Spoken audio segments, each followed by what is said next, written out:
All right. Thank you all for joining us. Good morning and welcome to the launch of the All of Us program here at Fresno State. It's really a pleasure to see all of you who are joining us. And I see that our dean, Dr. Sografes, is joining us at this point in time. So we are recording the session to make it available for others that can know what is going on. As I was saying, it is my pleasure to welcome the All of Us team to Fresno State in a virtual manner, right? We met last year at the SOFI conference and excited to hear about this program and to be able to become a partner. So today we are going to have two speakers, and unfortunately we don't have a lot of time for presentations. It's just let me tell you who I am. I'm Miguel Perez. I'm currently the acting chair in the Department of Public Health, and I'm also serving as the director of the Master of Public Health program here at Fresno State. We will have two speakers, Dr. Celesta Jones Perez, who is a clinical scientist and project manager for Vanderbilt University Medical Center, and is a member of the All of Us Program's Data and Research Center. She received her PhD in pathology from Vanderbilt University. She is interested in supporting streamlined resources that help translate and advance scientific ideas towards impactful and innovative discoveries that improve health for diverse people and conditions. We also are happy to welcome Edgar Rios Gilrico, who is the Director for Innovation, the National Alliance for Hispanic Health. He leads efforts to improve health outcomes in Hispanic communities in the U.S. and Latin America. Edgar serves as the principal investigator for the Todos Juntos, All of Us research program, a Hispanic outreach initiative to increase participation of communities in NIH All of Us research programs. Again, on behalf of Fresno State, welcome and thank you for your time on this program. And I'm going to turn the floor to both of you. Miguel, thank you so much. And thank you everyone for joining us today. And Dean Sografos, thank you for your email. Impressive response from everybody at Fresno State. It's a pleasure to be here. As Miguel was saying, we met at SOFI conference and he was like, wow, all of us, this sounds really cool. We should bring it to Cal State, Fresno. So that's why we're here today. So very quick, the first part of the presentation, I'm going to focus in a little background of what the All of Us research program is, for those of you who are not familiar with All of Us. And really the bulk of this is from Celestial, who's going to focus in how can you access and mine and take advantage of this data that we are collecting. So to give you a little overview of who we are and where we are, so Celestial, next slide. All of Us is a huge endeavor, and the Alliance, and I put in a little red box there, is only one of the partners. We are an engagement partner. Our main role here really is to get communities to understand and to get interested in participating in health research. That's really where we are. But you're going to see a lot of logos of organizations that maybe you recognize, you're associated with, and you're like, oh, I know those people, and that's why is everybody talking about All of Us? Because it's a big family. So the Alliance is one of those. And this is only for communities. This is the face of the program out there. But in the next one is all the behind the scenes. So you will see even more partners, large hospital systems, institutions where the data is being collected, who is collecting the biosamples, who is curating the data, how are we involving veterans, who is working with disabilities, et cetera, et cetera. So if you see All of Us anywhere that you go to, now you will kind of understand what it is and why all of these people came together to be able to do what we are trying to do. So it's anybody from, and of course, we keep growing because now, and I'm going to tell you later about this, we have our first two ancillary studies that came out spin-off of the All of Us. So this keeps moving and we keep adding more organizations. So at some point, I really hope to see Fresno State represented in one of these presentations that we do. So how many of you are familiar with the All of Us research program? I see some hands, not many hands. I have some shaking heads. Fantastic. So we're going to learn a lot today. So the first one is what this is. And this is, if we go to the next slide, All of Us research program is part of the Precision Medicine Initiative. 2016, President Obama signed the law and say, hey, what if we build the largest biobank of data for health research in the country to speed up the process of advancing science? But it's not just electronic health records. We need to look at environmental factors, socioeconomics, biology of every individual, and really build this data set that represents the diversity of the US. We know, and you are all researchers, most of the studies has been based on white males over 50 years old, and we know that precision medicine is important. We know that even though we're all humans, there are certain differences and other factors that affect our health. And in the future, we do want to be able to provide that personalized treatment for each individual. So that's where the whole idea came. And then they say, NIH, you have the easy task of building us these 1 million volunteers across the United States, as diverse as you can find them, to be able to give us their information, and we will share that with researchers in a very responsible way, right? So NIH says, like, how are we going to do this, right? How are we going to go into communities? We know that there's mistrust, that we know that data has been misused. We know all of the barriers of what communities that haven't been representing health research haven't participated or don't want to participate. And that's when they reach out to groups like ours and they say, hey, you are the trusted source of information in the communities. Can you help us? Can you go into your communities, do a lot of education, a lot of reach, and let participants know that this is an example of how research is changing, where you can choose to participate, when you can choose what you want to give, and where you actually get information back. So that's pretty cool. So let's go to the next one, Celeste. How it works: participants share data, researchers study the data, participants get information back, and researchers share with the broader community all the discoveries that they do. Very innovative concept. None of this is being seen in science before, in which participants actually interact with the program. They are really partners. And one of the wonders of all of us is that participants can be part of the advisory committee for the program. Participants can serve in different groups. Participants can provide their feedback. And it's a very transparent program because of that. The whole issue of mistrust in communities that haven't been participating in health research is big in this program, and that's what we're trying to change. So there are a lot of advisory committees and opportunities for participants to be involved. If we go to the next one. So what are we asking participants? And imagine this, I'm Colombian, I'm a Hispanic in the US. And imagine if somebody comes and say, hey, can you give us, answer surveys, all your electronic health records, your blood and urine samples, and I'm gonna give this to the government. Most of the people who come to this country probably don't trust governments. We probably migrate for different reasons. And that's not the message. But what we do is we partner with community-based organizations, trusted partners of information, people who are providing healthcare services directly to the community to bring them with the information that they need to be able to know. And then a participant can make an informed decision and say, hey, I want to participate in this. And all of us is a whole menu. It's like when you go to a restaurant and you have different things to choose. You can consent. Of course, you have to consent. You have to be 18 and over, be in the United States. The program never asks if, like, are you a US citizen? Are you a US resident? That's not. It's like you live in the US, you can consent, and you are over 18. Then once you consent into the program and you want to participate, you can choose. You can answer surveys, and we have a whole collection of surveys. I think we have done 8 different surveys, including one that was run during the pandemic. You can provide your physical measurements. You can select to give your blood, a urine sample, or a saliva sample. And in some cases, the program even offers you one of those wearable devices, and you can connect that to the program and also provide data on wearable devices. This started in 2017. We have 10 years to build this data set. And how are we doing? You might be asking, it's like, how is the program doing 1 year trying to collect all of this information from a diverse community? And when we mention underrepresented biomedical research communities, we're talking about rural areas, income, educational level, race and ethnicity, sexual and gender minorities, people with disabilities. So the groups that we know that we're lacking that information to do good research. So if we go to the next one, Celestia. Let's see. Oh, so this is cool. So what do participants get, right? I give you all of this information. What are you going to give me back? So right now, if participants provide blood and urine samples for a biological sample, they will get a genetic ancestry report. They can get a genetic trait report.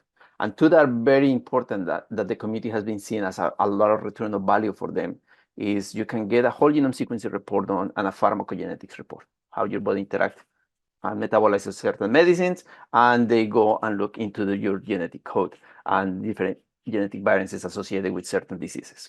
So this is information that actually is actionable in some cases for participants. So it has been a very interesting model to see that participants, when they see that it's a back and forth, it's a two-way directional engagement of the program, they are very interested in participating.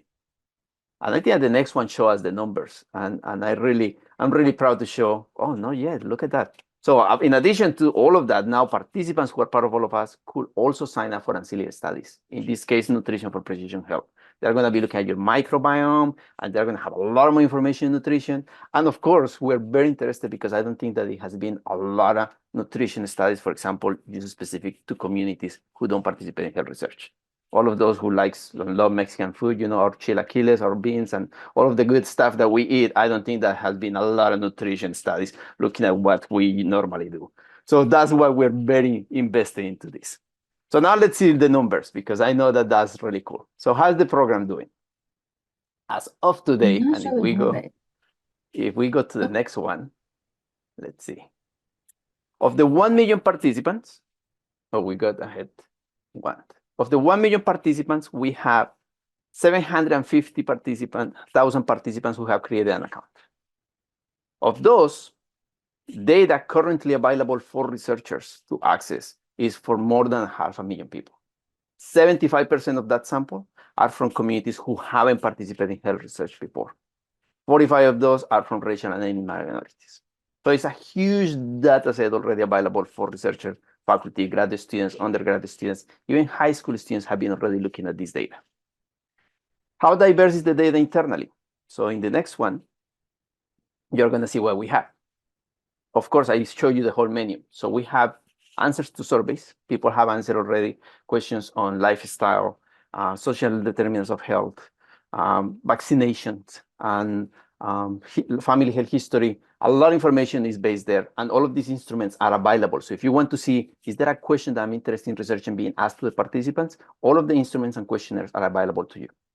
Physical measurements, participants provide already their weight, their height, their circumference, 312,000 genotyping arrays, more than 1,000 long-read sequences of DNA, 15,000 records on Fitbit alone, 287,000 connection of electronic health records.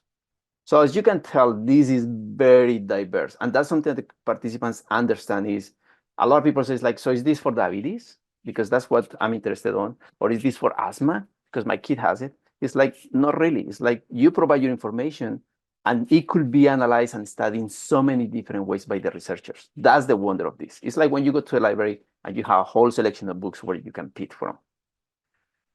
So how do we access this, and how do we get the hands on this, and how much does it cost, and how long is it going to take me, and how do we do it? I'm going to pause there. If you have any questions about how we're engaging the participants and how we're getting these 700,000 participants that we have so far, you're open for questions. I can answer any of those. And if not, then I will pass it to Celestial to really go into how do you guys get access to the data. Dr. Zografos. Hi, Edgar. Thank you so much. This is great so far. I may have missed it. When did you start collecting data? 2017. Okay, thank you. Sure.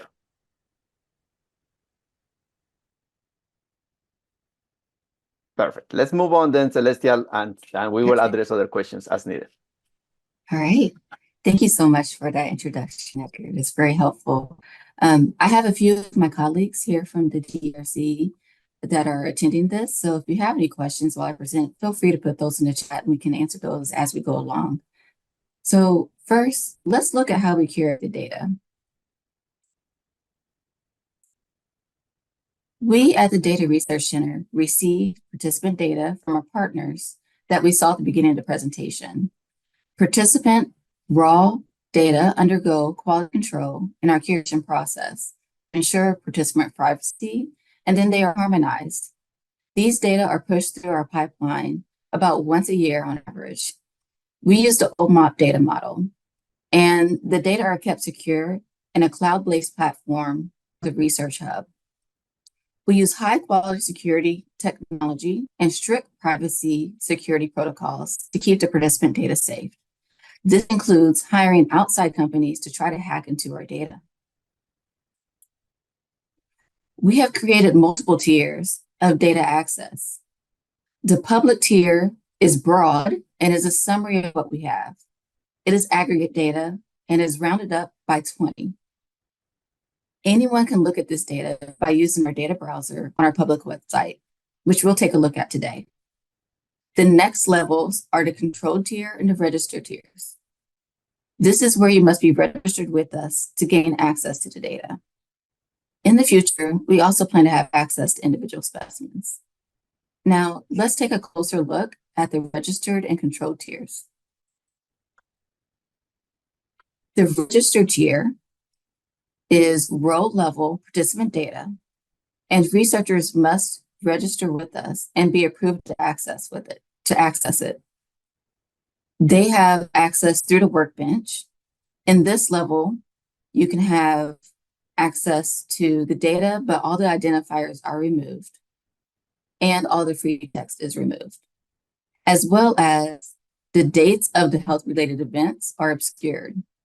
These dates are shifted backwards by a random number between 1 and 365 days. And this shift is constant for each record. So the temporality of those individual records is preserved. The next level is the control tier. It houses the genomic data. In addition, some more granular data than the registered tier that is available there, such as the first 3 digits of a participant's zip code, COVID-19 EHR data, and unshifted dates. Researchers have to complete an additional layer of training in addition to the training that they complete for the registered tier to be able to gain access to the control tier. If you're wondering how to gain access to these data, in a bit, I will show you how to register and how to gain access to both of these tiers. So now that we have explored the data types that we offered and we've taken a look at our participants and where that information is coming from, let's take another deep dive and go into our Research Hub, which is a website that is the home to both the public data and the registered data, and many of the other free tools that researchers can use. Now, while I can't go over everything in the hub today, I will go over quite a bit. So I encourage you to follow along by visiting researchallofus.org.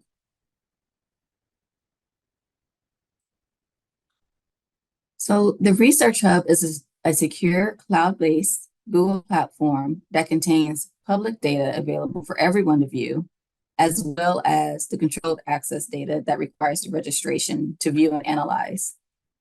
Here, on the public portion, researchers can learn about data and how to use it, as well as learn about the tools available to analyze it. Participants can also go to the hub to see how their data are being used by researchers, which is one of the ways that we maintain transparency. The restricted access portion of the hub contains our researcher workbench. It requires researchers to register to gain access. This is where researchers can gain access to row-level data sets, as well as the tools that have been created to analyze those data. Okay, so let's talk about that public website. On the Research Hub, we offer a variety of unique ways to learn about the participants and interact with the data. The Data Snapshots page can be found under the Data and Tools tab, or you can access it directly from our main page. This page gives a view of the aggregate data that is public-facing and is updated daily. The snapshots provide participant demographics, geographic distribution, and more. It also provides the numbers of enrollment counts over time, so you can see how fast the program is growing and how close we are getting to that enrollment of 1 million participants. Now, let's examine those data a little bit closer and see if we can offer what you're interested in researching. So we have two tools in the Research Hub that will let you explore the data without requiring registration, and those are both free to use.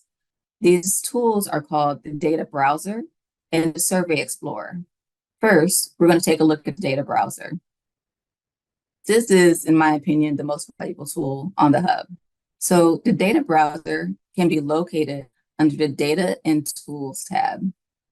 The Data Browser provides interactive views of publicly available participant data. Anyone can learn about the data types and the quantity of data that all of us collect. This is where the aggregate data are located. They are de-identified, and again, as mentioned before, rounded up to the nearest 20. You can explore the aggregate data by looking at the electronic health record, the survey questions, and those responses, physical measurements, and wearables data. It's not updated daily, but it's updated about twice a year. So you can use the search tool at the top to examine whichever topics you're interested in. So the results are automatically generated below once you enter in your topic at the top. This is a great way to see if the research topic that you're interested in is feasible with the data that all of us has available. I highly recommend going here first to see if we have what you need for your research project. The next tool is the Survey Explorer.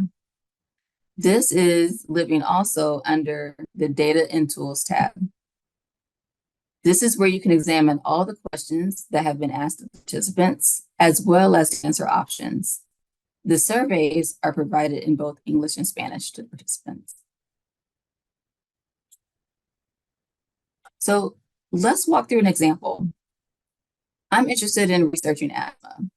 In the search bar, I can type in my keyword asthma, and the data contains the information about asthma gets populated below. So here you can see I have 2 EHR domains about asthma that are here, as well as 1 survey.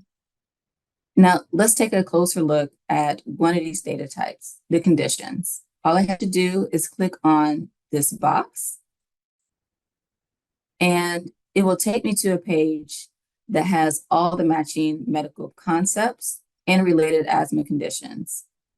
From here, I can see the top 10 conditions in a bar graph, as well as each one has a participant count that is listed below. So you can see how many of these are really helpful for you to kind of take a deeper dive and look at. Don't be afraid to click around because there's a lot of helpful information here. So let's take a look at this first condition that is listed that says asthma.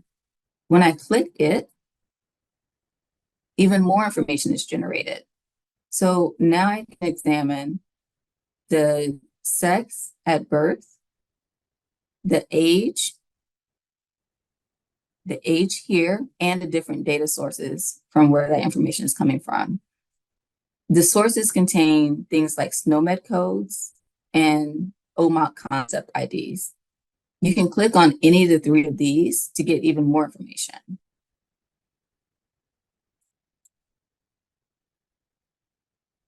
Okay, so let's switch gears a little bit, and I'm going to take you through some more tools. Here is the research directory. You can find it underneath the Discovery tab. This lists all of the current research projects that researchers are conducting. When a researcher gets registered and begins a new workspace on the workbench, they're provided with their project's research purpose, or they have to provide their research purpose, description, and the population of interest, and more. This information appears on the research projects directory, and it helps all of us ensure transparency on the type of research that is being conducted. This gets updated about weekly. When you click on any of the research projects, more information about that study will populate. You can see the scientific question that's being studied, the project purpose, and more. You can also see which data set is being used by the researchers, meaning either the registered tier data or the controlled tier data. This one in particular used the controlled tier data. You can even see where the researchers were or what their affiliation was. This one in particular had a lot of early career researchers from California State University, Northridge that led this study.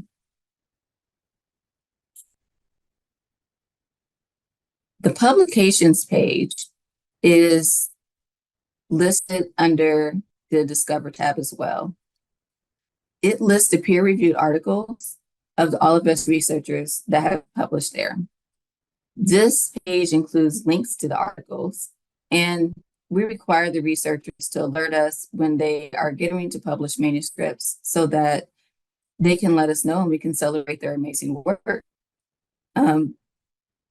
We are also interested in seeing which publications the researchers have utilized all of us data. So if you're interested in that, this is the place to go. As you can see, we have over 200 publications already. This is really important to spotlight because the data set was first released in 2020. So just in a matter of a few years, there's been a lot of publications. That shows you this is a very good quality data set. So now that we've looked at the data that we offer, if you're ready to explore the data on a role level, then you'll have to register with us. Here's the steps. So you can apply to register by clicking the register button at the top of the hub, and then there's 4 steps to complete. With each step, you'll see links that are very helpful. So make sure you take a close look at those. So step number 1, you must be affiliated with the institution that has the data use and registration agreement with us.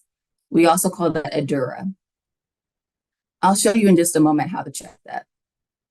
Once you have checked to make sure that your institution has a DURA with us, you can register by creating an account, and you will also verify your identity using login.gov or id.me. Then you'll complete the code of conduct training. This can be done all at once, or it can be done as you go along. It takes about 2 hours to complete. Last, you will sign the data user code of conduct. Okay, so let's take a step back and go through step number 1, just briefly. So if you go to the About tab and click on Registered Institutions, then you can search various institutions. Here, you can see the different institutions that have the agreement in place with us. You can see the different access levels here in the middle, and whether it is the registered tier or if they also have the controlled tier access. You can see here that your particular institution has both. And a big kudos and shout out to Dr. Perez, who's hosting today, because he is the point of contact for your registration and your DURA.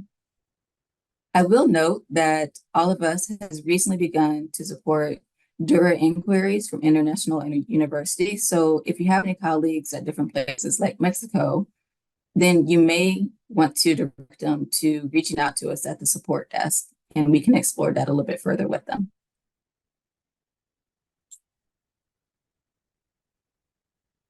So this is very important. I want to emphasize here. We have an amazing help desk. And if you have any questions or experience any issues while you're setting up your account or while you're trying to explore things, make sure you reach out to us. All you have to do is click this help button that's on our website, and our team will be in touch with you and we'll be happy to help. We also have a lot of tools and researchers that are available for the researchers on their journey.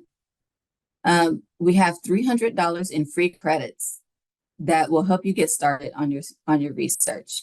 This money can be used to run the analysis of your data. Our support team is available to help any questions that you may have, even if it's very basic or very detailed and highly technical, including coding issues. We love celebrating researchers and their work, so we have many opportunities to showcase the researchers, from being a part of presentations to audiences to being featured on our website. Our platform of tools can really enable your research and can be used for different things like dissertations, posters, and projects. So you may be wondering how much it costs to do a study. It really depends on the types of techniques that you plan to use and other factors that would impact commute time. So we have resources available to help ballpark that number. If you go to our support hub and search the word cost, you will see the first hit for that search is how to estimate your project costs. And you can see the price is fairly reasonable. But I also recognize some studies may require even more funds than just that $300 credit. So the good news is there are a lot of funding opportunities out there that support the use of the All of Us Research Workbench for their studies. Here, I'm showing you one example of a list of funding opportunities from various NIH institutes and centers.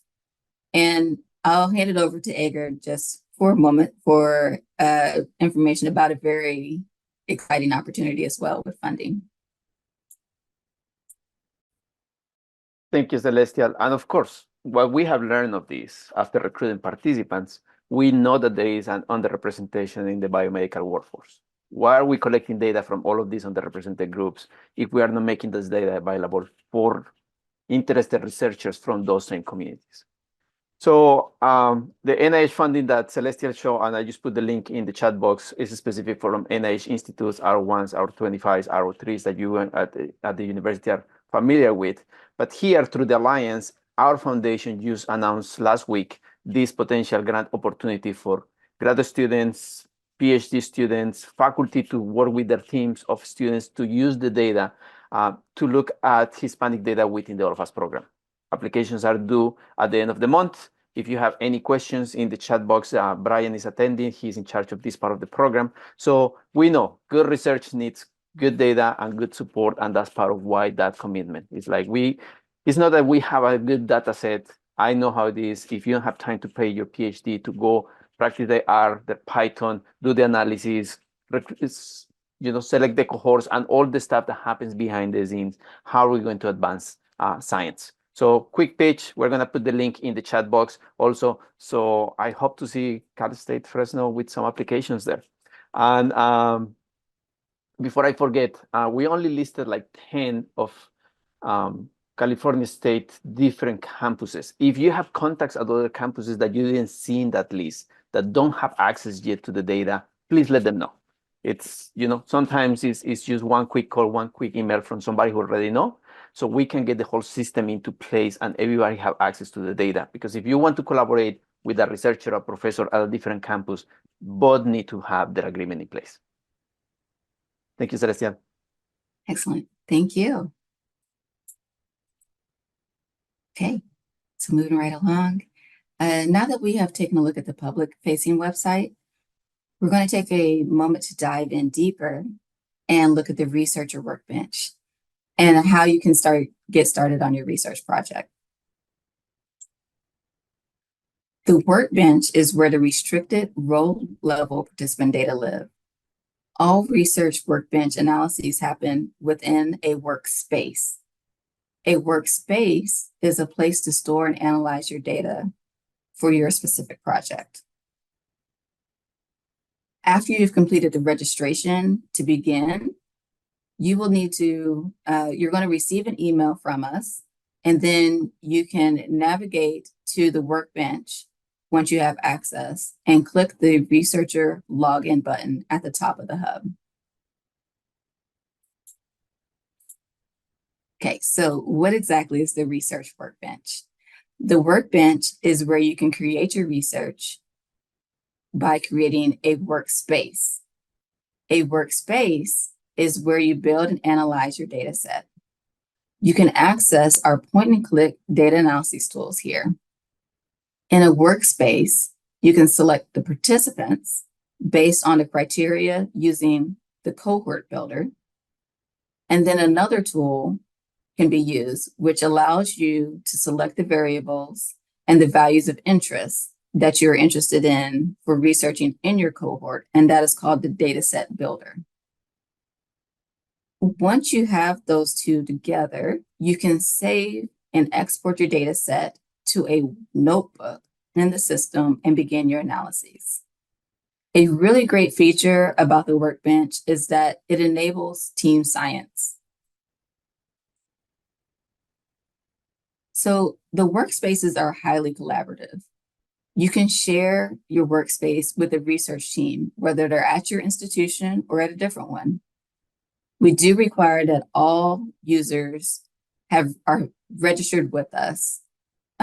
We really are excited that there's different ways to access this, especially because maybe you have a particular question and you're not familiar so much with coding, but you need help running analysis. Well, you can add a team member here to your workspace, and that other team member can run analyses.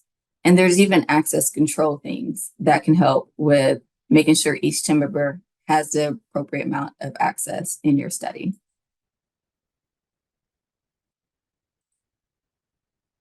All of us uses a data passport model. We approve the user. So that way you have a research project in mind. You can register first, and then you don't have to gain IRB access approval from us. In fact, there are several researchers who create workspaces to test the data first and then explore it. A passport model is a way that we are able to get a detailed description from the researcher each time that you create a workspace, even if you're using the data just to explore.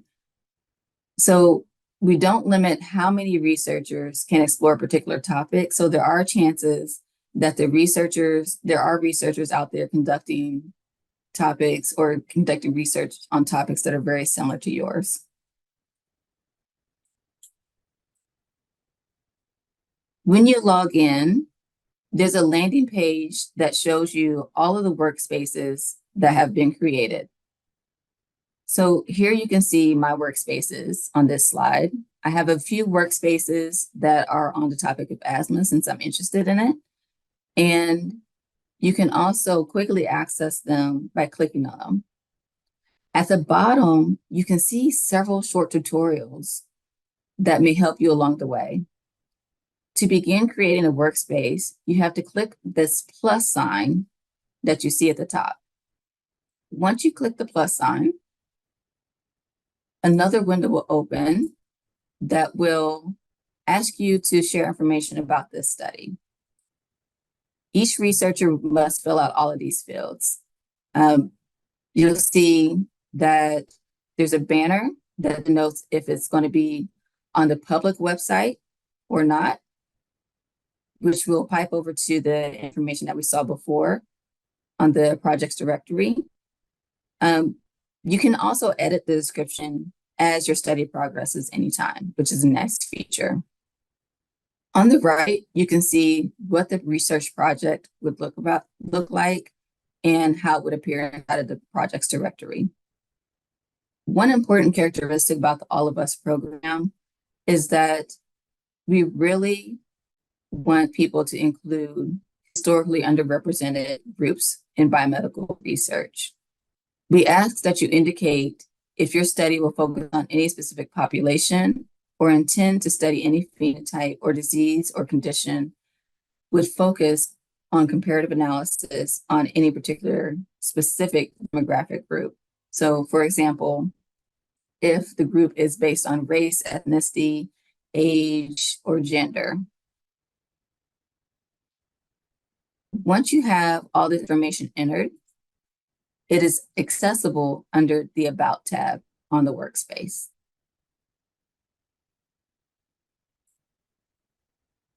The Data tab is where you can access our point-and-click tools and begin your research. This includes the cohort builder for selecting participants, as well as the dataset tool for selecting the variables and values of interest that you want to study for that cohort of interest. The Jupyter Notebook is an analysis tool where you can use human readable language and code narrative analyses. You can think of this as your lab notebook. Currently, our Jupyter notebooks are only using R and Python coding language. Hill and Plink are also available for genomic analyses. We plan on adding more tools in the future. We've had different workspaces created with code snippets that you can use, as well as help tools for using R and Python. Please note that you're not allowed to download the data from or take it out of the cloud. This is done to ensure participant privacy. Once you see on the screen here is one of my colleagues' notebooks that is located in the featured workspaces section of our workbench. This is something that any registered researcher can use. The notebook was created specifically as a tutorial on how to get started. It includes different packages and common queries with data.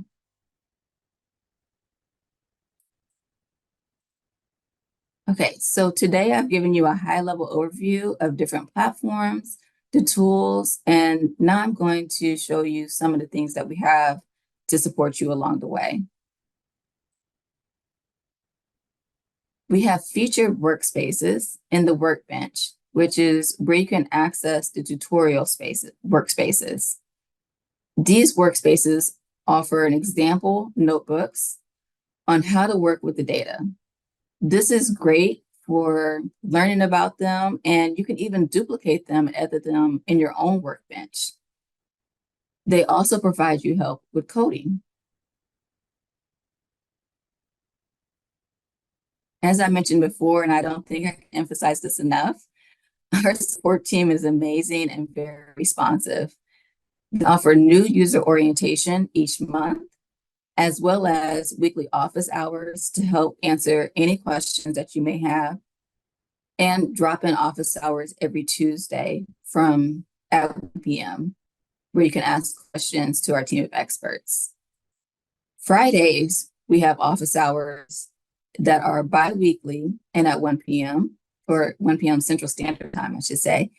And they have themes around those. So things like how to use the data, the different tools, some different experts and tips and tricks that those experts have found.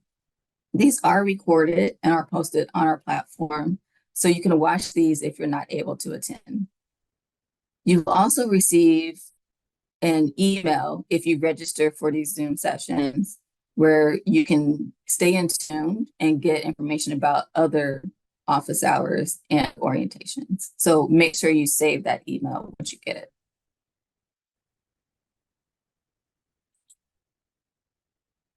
Our support hub offers a comprehensive set of resources to help you with your projects.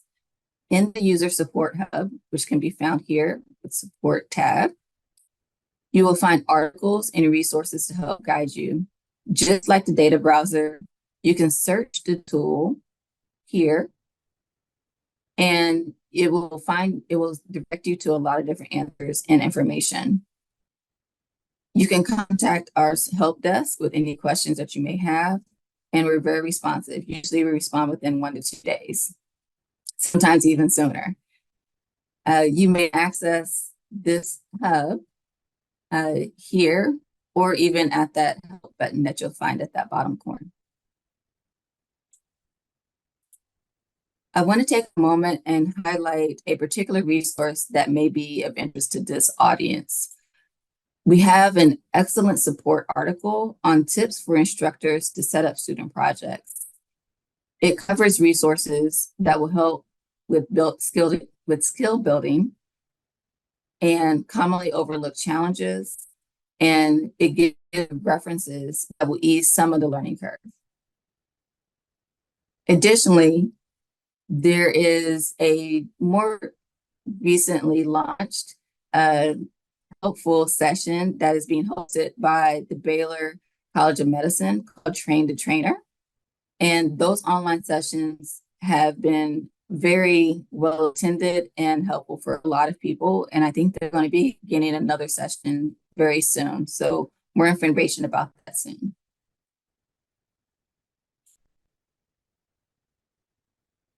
We also offer a quarterly newsletter. So these newsletters contain updates and new features about the Research Hub and Workbench, plus other announcements. So feel free to sign up by scanning this QR code.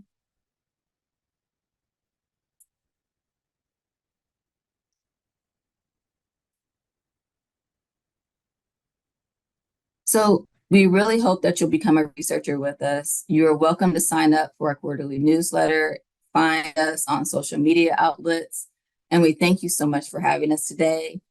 I do encourage you to engage with us if you have any questions or thoughts. We love hearing from our research community. It helps us build a better resource. And I will hand it over to Edgar for the last comments. Thank you, Celestial. And I was going to remove this because it might be a surprise, but I didn't have time to do it.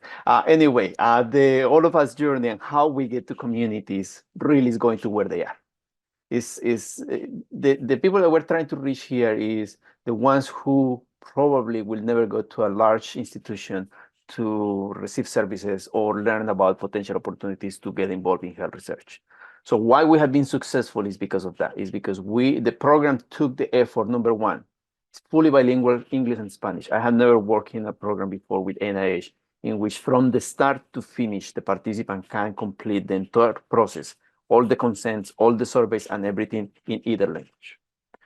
Second was that develop tools that allows us to be mobile and go where they are. So this mobile unit is going to be touring California, all the West Coast. And I was already coordinated with Dr. Perez to be able to see if we can actually bring it into campus in April of this year. So you guys will actually be kind of like the kickoff of the tour of 2024 if you open the door at the university for us to be there. And it will be exciting, if you want your students to explore a little bit about precision medicine, you could start planning on part of a homework and an assignment or something is like go explore, let's see what you learn about precision medicine, and then we can discuss it later. It could be a fun activity for the students and faculty to do. I know it was a lot of information. The purpose today really was to expose you to the All of Us program exists. Your university has access. Resources are coming up. And Dr. Zographos, you say, when did you start recruiting and when the data became available? And that's very interesting because we started recruiting 2017, 2018. The data became available in 2020 because we didn't want to offer researchers access to the data if we didn't have any kind of meat on the bone yet. But by 2020, we did have, and it has been growing exponentially in the last 3 years. And something as Celestial mentioned is, you are researchers, you probably remember your PhD, how long it took you to recruit cohorts and beg people and family and friends, like, please complete my survey so I can prepare my dissertation and graduate from this program, right? Here, if you have your PhD students, if you have your graduate students working their capstones project, tell them, look, this could speed up your process. Don't go crazy over there begging people to complete surveys or something. We have really good data. We have real data from real communities that they could be maximizing. Speeding up the process of research, that's what this is all about. So I'm gonna just open the floor. Any questions that you have, anything that we didn't put in the chat box, please let us know.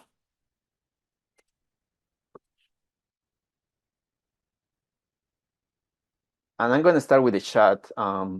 Let's see, Christopher, does the program need researchers to collect data, or is this just looking for researchers to analyze the data? Excellent question. So the program still is short of the 1 million mark. So if you want to be a participant and register as a participant and participate in the program and give access to your data and collaborate to science as a participant, the program is accepting participants all the time.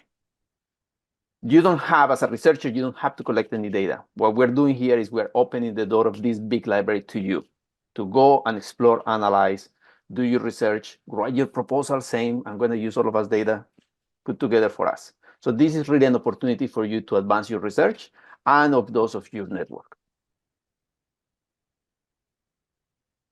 Sure, Christopher, no problem. Any other questions?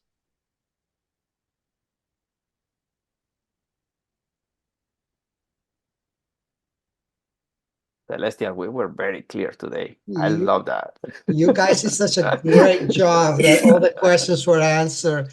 So, again, thank you so much, both of you, for and the rest of the team. I'm sorry, I shouldn't exclude the rest of the team, but you've been putting really good information in the chat throughout the presentation.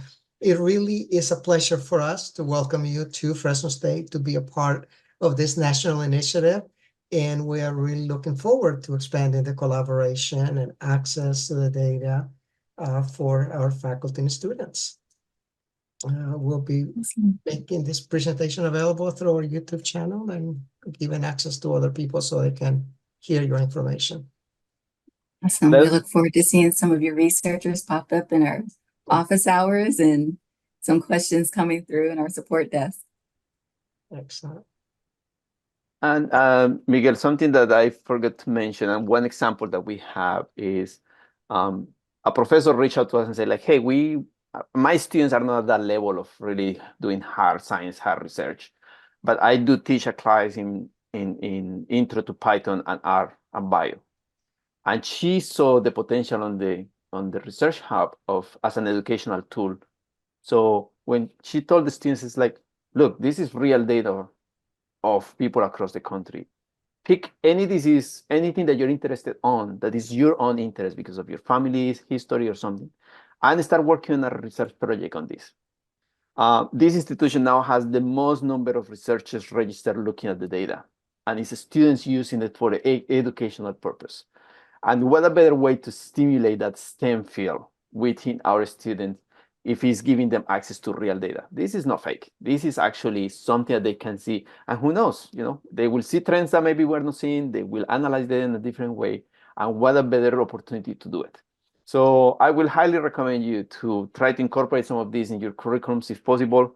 And as I say, make it available for all of those grad students, PhD students who are thinking maybe what will be my research area, because we're seeing really good research coming out. Other than that, as I say, we have 1 hour today. We appreciate the time. I know how it is with presentations. After we say goodbye and we close, it's like, oh, I forgot to do this. Ashley already put her email address, I think, and how to contact us. We'll be happy to answer any of your questions offline later. And we will keep sending you opportunities, like the grant that we just say of $10,000. We know that there are opportunities. Baylor College of Medicine has an opportunity right now. They're accepting applications for a train the trainer. So if your faculty wants to apply for that one, I don't know, Brian, if you have it at hand, please put it in the chat box, the one from Baylor College of Medicine. The program has an annual symposium that they do for people who have looked at all of us data and want to present a poster. So we can send all of those opportunities, and you're going to be like, oh my God, now it doesn't stop emailing me. The reason is because we know that there are good opportunities here that I know your students will benefit a lot. So it is a pleasure, really. Thank you for opening the door at Fresno. We've been done. Thank you, everyone. Very much appreciate your time today and look forward to working with all of you soon.